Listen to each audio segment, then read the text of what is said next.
Why do you believe that the president said the right thing during Charlottesville? Well, I'll tell you, the main reason is because I can read, and I have read the transcript. So rather than believing in a fairy tale narrative, if we deal in the actual evidence, and in this case, that is a transcript of what was said, it's impossible to determine anything except for his intention, which was to totally condemn racism. And I have to say, Chris, the way you edited that segment that you showed just before this was appallingly misleading because you cut the quote off at a critical juncture. If you continue the quote you were showing, and I want to quote directly here because I want to be extremely precise, he said, you had people in that group who were there to protest the taking down of, to them, a very, very important statue and the renaming of a park from Robert E. Lee to another name. He then continued in the next answer, I am not talking about the neo-Nazis and white nationalists because they should be condemned totally, end quote. So he was unequivocal that he was not talking about racists or neo-Nazis, but the way you deceptively edited what you just showed there's nothing made it look about as though he was. All right, so Rob, you actually said early on what the president said wasn't helpful. I want people to know you're on the record as saying that, unlike Steve. Now, anybody can go and look at this. I just laid it out. There is no battle here over context. Were people down there arguing about Confederate statues in part? Yes. Were there good people, not good people? I don't know. It depends why they want the statues to stay up, right? Because there's a lot of bigotry involved in some of those monuments. It's not just about Robert E. Lee being a general. Put it to the side. The day of the violence, Counselor, was there any protest of good people talking about the monuments? The answer must be no. It was an organized march by neo-Nazis. Nobody was marching alongside those people who were good people. It was single purpose. Isn't that the truth? So I agree with Steve and disagree with Steve on this one. I do think that in the larger context of everything he said, people would come to different conclusions. However, he was very inartful to be honest and to be, forgiving to him. And that wasn't the context where he should have had something as pinpointed as what he said about both sides. That was the wrong time to do that. I think we could have had a debate about that on a broader scale. I'm here in Atlanta right now, and I walked through the Capitol, state Capitol today, and they have the history of the state, and they have exhibits. And in those exhibits, they have photos of past governors and everyone. And the Confederate flag is still in the pictures because it is very much part of Georgia's history and the South's history. So yes, there are emotional bonds for different people, and it creates emotions on all different spectrums. But the thing that bothers me the most of how this is being played out, Chris, is that the left, and quite frankly, a lot of the media, is trying to conflate these absolutely abhorrent people, these white nationalists, who are a fringe group. They're completely on their own island. And the media is trying to conflate them with the right, with conservatives, with Republicans. I, Steve, and everybody reputes them. They have nothing to do with our party, and they should be outcasts. You haven't heard me say any of that, right? No, but I've heard many other people say that. Look, whose show is this? It's yours. All right, so let's just deal with that right now. Chris, Steve, to your point, though. Here's the thing. Let me bounce back at you on this. He said two things, okay? And I do want people to remember, he wasn't on this correction campaign back then. He had plenty of opportunities to do it. He didn't. He said two things. One, there's blame on both sides for the violence. Now, Steve, you can talk alt left all day long, and that's fine with me. I have no problem with it. People who are rogue actors and criminals deserve the harsh treatment of the law. But whether you want to talk about Antifa or Black Lives Matter or any of the groups that assembled that day to fight against neo-Nazis, you make a moral equivalent between those two actions, you're making a mistake in America. The president did it that day. And you know it was a mistake. I don't know why you don't own that. No. Chris, you and I have talked about this before. I Yes. do not make any differentiation between neo-Nazis and Antifa. Just because they claim in their name that they are anti-fascist, their tactics are, in fact, totally fascist. One of the people groups who was put on created to kill people they don't like.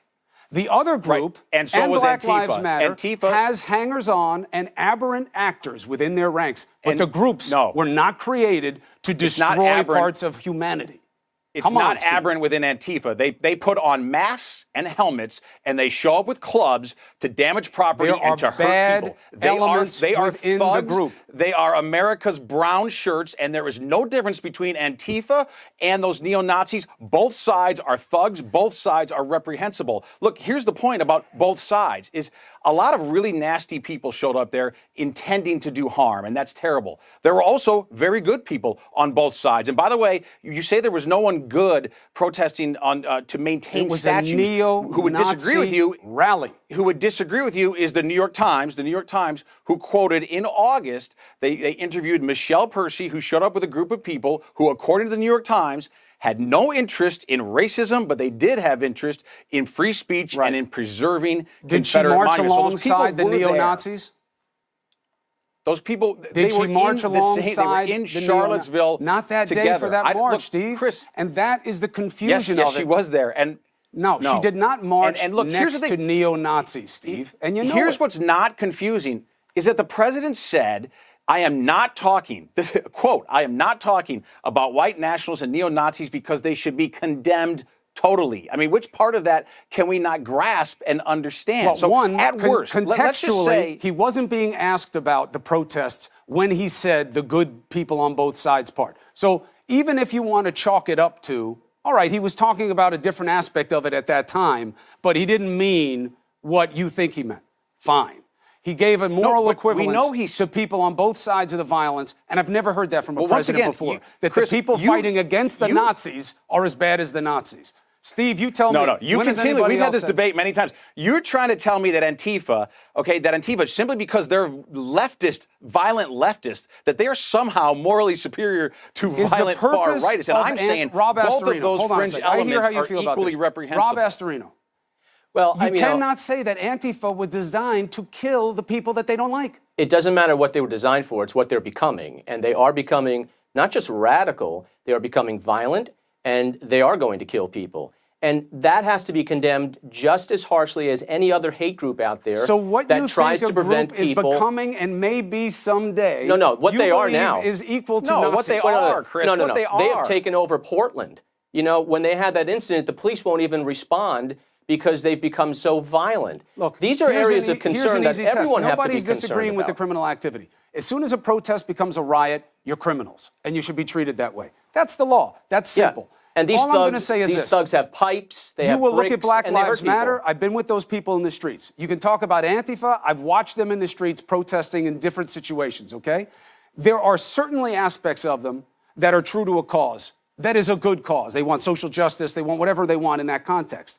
You tell Not me when that Antifa. has Antifa ever is happened. anarchists. You tell me when that has ever happened with neo-Nazis, where they have ever been doing Chris, the Antifa right is not thing. a good cause. Antifa does not have good aims. Antifa wants power, wants political power taken through force. That's what Antifa is Steve, all about. I mean, they are the just be clear inheritors about of what I'm Nazis saying. and brown I am shirts. not here to espouse Antifa or any group on the political Sure spectrum. sounds like it. No, because you want it to be like that, because you want it to be simple. No. And you want to be able to run away after something like this and say, Cuomo loves the alt-left. He loves them. And you know it's not true. You know it's BS. What I'm saying is this. You don't draw a moral equivalence between neo-Nazis and the people there to fight against them. You don't do it in that context because it's not what we are about in this country. Okay. And Rob, What- when you pair what it the with president said a about president who neo-Nazis- refuses to call out Steve King, a president who says that the problems with domestic terrorism with right-wing extremists is not a big deal,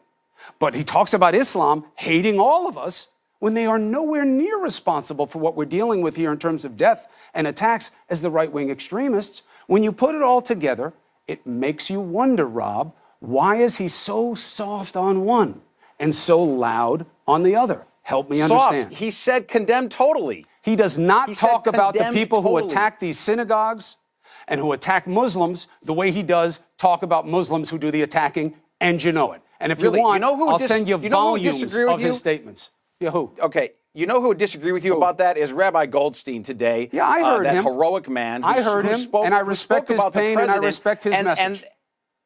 and the consolation that the president brought him with his words of compassion. And that is not the story, by the way, of a man who hates Jews and who praises Nazis. As a matter of fact, quite the opposite. I didn't say he praises Nazis, and I didn't Americans. say he hates Jews. If you can only resort to the absurd, Steve, you're not worth the position. Don't resort to the absurd. I'm saying he's quiet when it comes to how he condemns the right extremists. And he's not quiet. And I he's just loud read you the on the quote, Muslims. Chris. He said Condemned, it, and but he also totally. said that they were both sides to Condemned blame. totally. He said there were good people on both sides. He never talks like that about Muslims, Rob, and you know it.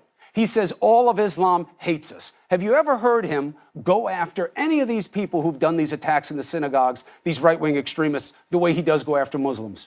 You know the answer is no. The question is why not?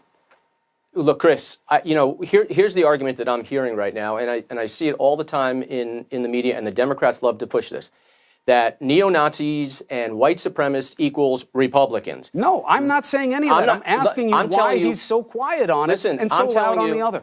I'm telling you what the narrative is. But and what I'm is being asking pushed. you a question. Don't blame me for a narrative I'm not I'm not saying you. I'm saying this is the narrative that answer my question. we Republicans Why face is he all the time. soft and quiet about this and loud and proud about the other? I don't think he is soft about this, not at all.